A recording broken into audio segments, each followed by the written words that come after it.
Yo, Top Billin.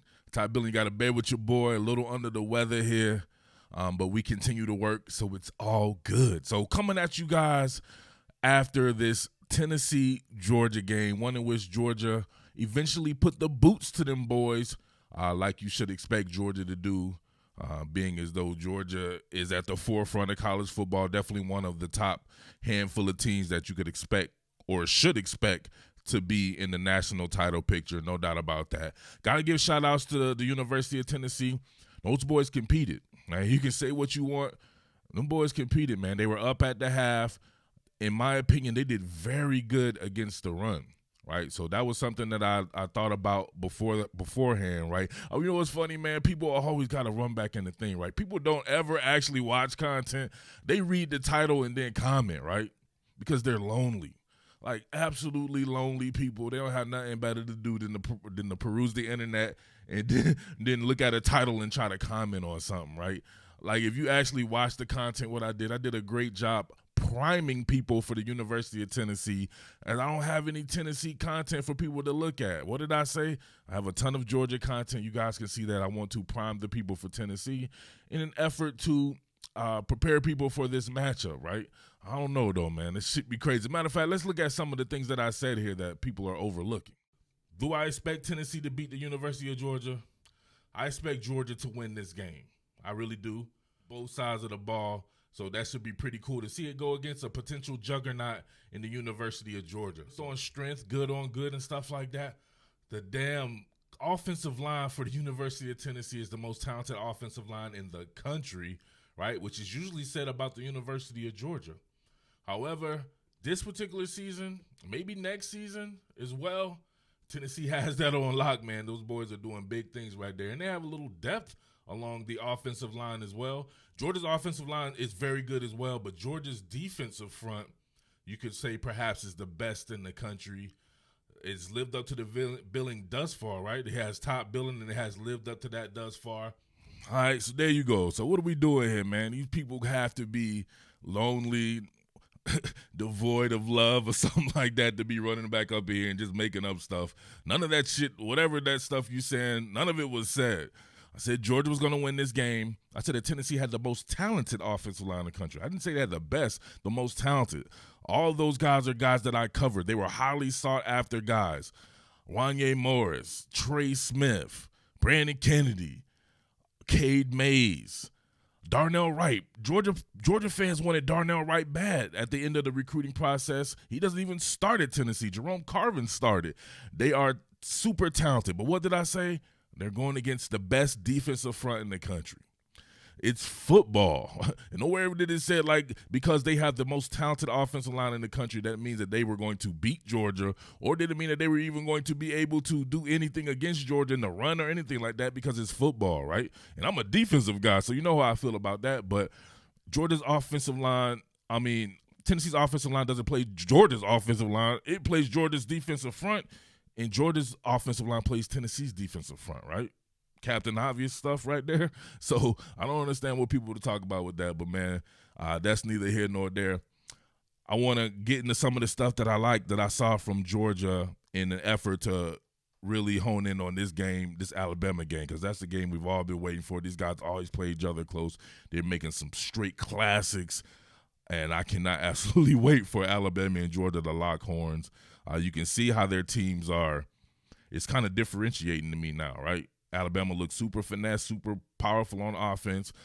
Now, the defense with the Ole Miss stuff, I said before, Ole Miss is going to do that to everybody. They just have elite premium personnel on offense, and they have elite premium coaching, right? You got to say Lane Kiffin's probably one of the best coaches in all of football, period, right? He should probably be in the NFL. The Jets should give that man a call if they want to get some better offensive football, and Georgia's looking like still a juggernaut defensive program, running the ball, or at least attempting to run the ball, and still establishing that physicality. And now it has a little bit more tools in the tool belt, right? Better receiving core, at least on talent-wise, than they had at least last year.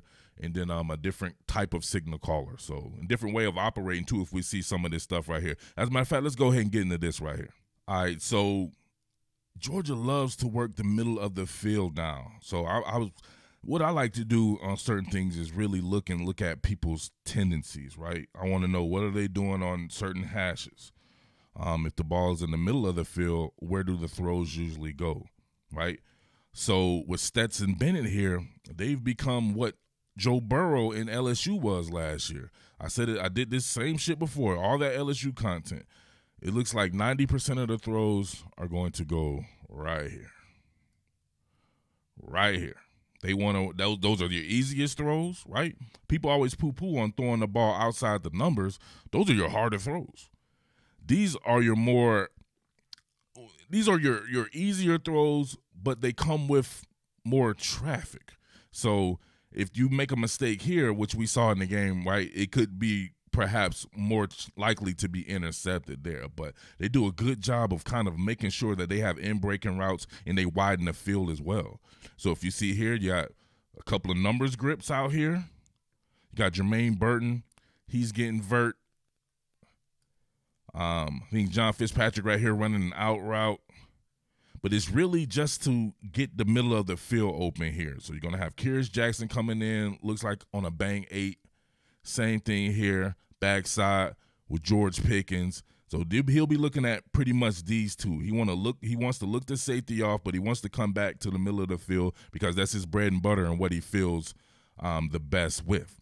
So if we see him right here, they widen the defense, widen that bad boy, and that shoots Henry To'oTo'o over here because it was originally his man coverage. So they had that disguised, but that pre-snap shift right there, really running hard to the flat, that really widens it up. And it took the guy that was guarding Kyrus Jackson, widen him as well. So that is a coverage bust. Like if this was man defense, he shouldn't be worried about what's going on here. Or it could be on To'oTo'o. We don't know the assignments there, but all that does is make this open here. So boom, you see him look it off and then hit. He looked it off. He already knew where he was going to go. You can see him look twice. Watch this. He's on the pull here. He's looking. He already knows. He's like, oh, shit, I got this. Now look at him right now. Where is he doing? He's already looking at Kyrus Jackson. He peered over there just real quick to keep the safety, and then he looks back. See it? Now he's looking back just to hold the safety because he knows exactly where he wants to go, and then bang, Stetson Bennett. I like some Stetson Bennett, man. His shit is cool as hell. He's just back there firing that bad boy. And shit, he's old as hell too, you know what I'm saying? He got that old man strength. Stetson Bennett got old man strength in his throws. Come on, man. He was back there with, was it Eric Zier and people like that playing, man. Stetson Bennett cooled in him up. All right, check this out. Got more middle of the field going on here. Got a couple of in-breaking routes. Kyrus Jackson in the slot. Jermaine Burton on the outside. I think you got Pickens up here getting vert. And, yeah, work in the middle of the field, man. How do you stop this? That's what always my mind I always think like a defensive coordinator. Like, how do you stop something like this? Front-facing play action fake. He does a good job of what? He knows where he wants to go. He can see the leverage of the people already. He knows he doesn't want to go over here, but he wants people to think he wants to go over here just so their attention can go over there because he wants to shoot the ball back to the middle of the field. Boom. Gave him two options. The first one wasn't open. Something's coming behind him. Kyrus Jackson was his original first read, right? This is where he wants to go. It wasn't there. Then look at him. Quickly go to the next progression, and it's open. People just running behind him. Do you take inside leverage with something like this, right? This is what I always think here. If you know he wants to play in the middle of the field, do you position your cornerbacks with inside leverage and force him to throw beyond the numbers, or at least force the middle of the field throws to be a little bit harder? That's the only thing that I'm thinking of, especially if you're going with somebody like a Nick Saban. If he's going to want to take away what you do best, is he going to try to take away the middle of the field if you're really focused on that, right? That's not to say that they can't play beyond the numbers or beyond the hashes. Check this out. Now the ball is in the middle of the field. So is this an arm strength thing? Because if it is, then this is great planning on Coach Monken's part. Right, you always put your guys in the best position to succeed, right? So having somebody who may not have as strong of an arm, if we're talking about horizontal throws, and having them do outside the numbers throws is crazy, right? His predecessor was very good throwing the ball outside the numbers. Those were the type of throws that he excelled at. But if you check this out right here, so this is just something that I'm looking at, right? So I want to go back through some of the other. Actually, I don't. Be honest with you, I'm tired of this Georgia shit. You motherfuckers make this shit extremely annoying to deal with right here, man. I'm just trying to cover football, so you know what I'm saying. After this Alabama shit, bro, I think I might be out for real. But here we go. You're going to have a quick curl right here, inside receiver. Not exactly sure who that is. Then you're going to have Kyrus here on an out route. He has a real good chemistry with Kyrus Jackson, I noticed. And then you have, I think, Jermaine Burton up here getting vert. So you have a levels concept going into, you can't call it the short part of the field because it's in the middle of the field, but it does cut down on the throw if it were on a far hash, right, or a near hash to us. So you can see it right here. He's able to deliver that. Look that off right there. Wait for that to, ooh, nasty. And it was kind of a combination coverage, too. If you can see Sean Schamberger here. Looks like he, definitely originally was in zone there. So he had to wait for something to uncover. And he's got somebody staring down the gun barrel. He's staring down the gun barrel right there. Simply slides up in the pocket. And boom, hits that bad boy. Not towards the sideline. It's kind of back inside, though, right? You can see the back inside the throw. Probably will want to lead him more towards the sideline and let him protect himself there. But, hey, you got it there. Bang. And then, of course, Kyrus Jackson gets stool softened and put on autonomous driver again. He seems to get one per game. He gets lit the hell up, right? Then he's sleepwalking the rest of the game, right? Somnambulism. All right, check this out. Even these screens allow for him to work inside the stitches here, right? And they always work these hard flares to really try to widen the defense. But you're going to have Burton here on a stalk block. Same thing with Fitzpatrick on a stalk block. And then you'll have Kyrus Jackson work between the stitches on the tunnel screen here. So I don't know if I've seen this before. This is a different take on this right here, where usually Burton would probably get this and then they would block for him. But he blocks first, and then boom, look at that middle release there. You're way up in there on the tunnel screen. You're in the middle of the field on a tunnel screen. That's hard. I don't know. Let me out there. Y'all seen some shit like this before? Ty Monkey coming with it, though. Man, that's pretty dope. Pretty dope. Get him in a lot of traffic, though, in a screen like this. So probably could have, I don't know. It's probably why you will run those on the edges, probably in a little bit more space.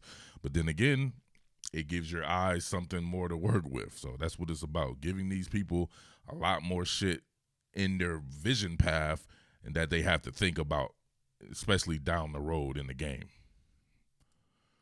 All right, check this out. This was a hell of a throw from Stetson Bennett right here. And a few things I want you to watch on this. We got a little bit of an LOL going on down here with Alontae Taylor. You got George Pickens getting vert. You have a bang 8 by Trey McKitty, and this throw to him is nasty. And you got a couple of quick in-breaking routes by Kyrus Jackson and Jermaine Burton here. So, first of all, look at this throw. Of course, he peers front side, comes backside, boom, between the stitches as always. Not always, right, but most of the time, right, hitting between the stitches. Nasty throw. Look at the window right here. Nowhere else this could have been but where it was. He fitted there perfectly before the safety could get there and light McKitty up as well. Nasty, right? All right, so now check this out down here. What happened to Alontae Taylor? Look. Ooh, come on, man. How you get your ankles snapped in the sawdust like this? Look, he looked, boom. A quick outside jab by George Pickens had this man reaching, right, like Jordan on AI, and then he slips, right? His ankles turned into sawdust, sawdusted them shits, and then boom, he fell, fertilized himself. And if had Bennett had came back to this, he actually probably could have hit this, and this could have probably been a touchdown if Pickens can make the safety miss here, Tank McCullough. But, man, this throw was pretty. Boom. Nasty. But check this out right here. If you look at Sean Schamberger, he's going to come here against Kyrus and then play this with inside technique. And you can see how on an in-breaking route, this could kind of make you have to work a little bit harder. Right? Run that there, and boom. You see the inside technique here being played? He doesn't play it that well, right? But it does force them to work a little bit more than just giving them straight free reign to get to the inside, right? This is always what I wondered about playing against LSU last year. I don't know. Something tells me you should rob the middle of the field with these guys. So I wonder if that's something you'll see from Alabama, right? Maybe some type of cover one robber, some type of deep drops. Always putting somebody between the stitches and having that be a little bit of a deterrent. All right, so Georgia had been kind of running that rocket toss kind of thing where they just kind of slightly pitch it out here to the flat. But they had kind of a split flow action going on this reverse here, right? It's like an orbit sweep reverse. First of all, the split flow action, you got everybody zone blocking this way. So that's going to take the attention of the second level players here. Quay Crouch and, of course, Henry Toll. Then you're going to have a lead by John Fitzpatrick, probably to kick the first thing, smoking.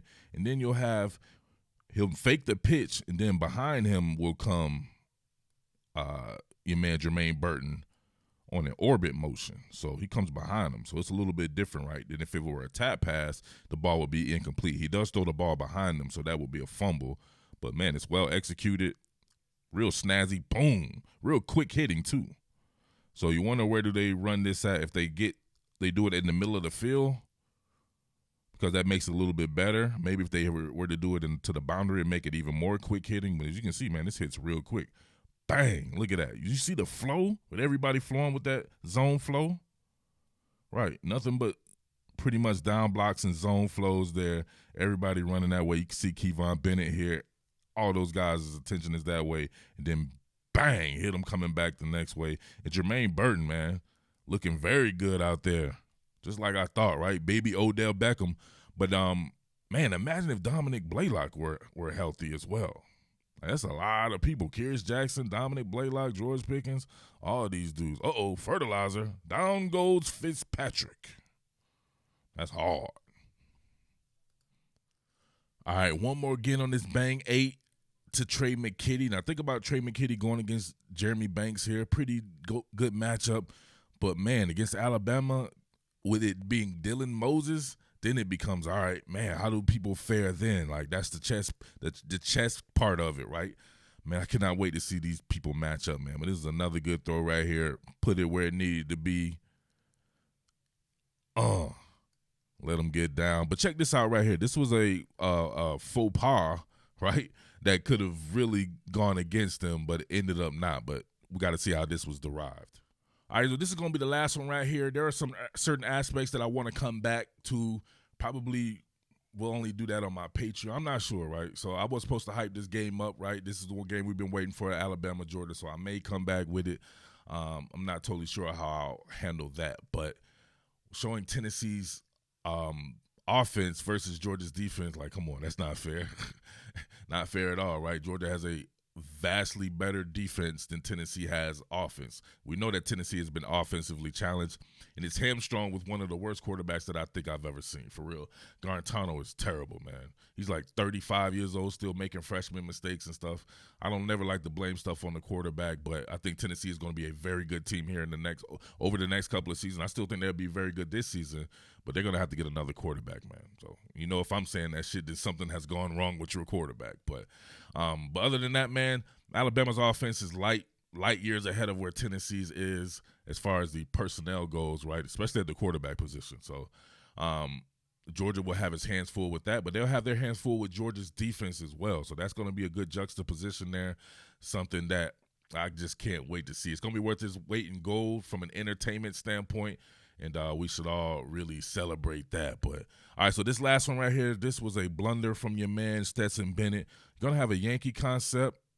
At least that's what it looked like originally. You're going to have a post here from your man George Pickens, going to have an over route from your boy Jermaine Burton here. But it looks like Pickens starts to freelance, right? Instead of working the post, they had inside technique. I think Tate McCullough did, and then he tries to work it back to the outside and then get to the inside.